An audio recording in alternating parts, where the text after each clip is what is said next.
Brazil football ফেডারেশনের সভাপতি হতে চান রোনালদো। ব্রাজিলের ফুটবলে সময়টা ভালো যাচ্ছে না বেশ অনেকটা দিন ধরেই। পুরো দলে এক প্রকার পরিবর্তনের হাওয়া লেগেছে, কিন্তু এই হাওয়া বদল খুব একটা কাজে দিচ্ছে না। কোচ দরিভাল জুনিয়রের উড়ন্ত শুরুটাও অনেকটা মাটিতে নেমেছে সময়ে সময়ে। চলতি বছর মহাদেশীয় আসরে শেষ চারেও যেতে পারেনি ব্রাজিল, হারতে হয়েছিল উরুগুয়ের কাছে। বছরের শেষ ম্যাচেও সেই একই প্রতিপক্ষের কাছে হতাশজনক এক ড্র করেছে সেলসাওরা। দেশের ফুটবলের এই দশা দেখে হতাশ রোনালদো নাজারিও।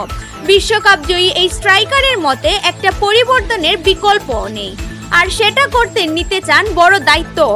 ব্রাজিল ফুটবল ফেডারেশনের সভাপতি হতে চান তিনি।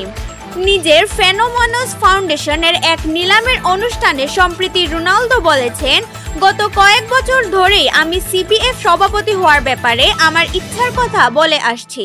এতে পরিবর্তন আসেনি। আমরা সঠিক মুহূর্তের জন্য অপেক্ষা করছি। আমি শতভাগ প্রস্তুত। ব্রাজিলিয়ান ফুটবলে একটা বড় পরিবর্তন দরকার।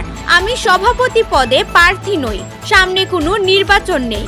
এটা শুধুই আমার ইচ্ছা। ব্রাজিল ফুটবল ফেডারেশন সিবিএফ পরবর্তী নির্বাচন 2026 সালের মার্চের জন্য নির্ধারিত হয়েছে। তার আগে রোনালদোর এমন মন্তব্য বলে দেয় তিনি নির্বাচনে প্রতিদ্বন্দ্বিতার ব্যাপারে প্রস্তুতি নিচ্ছেন।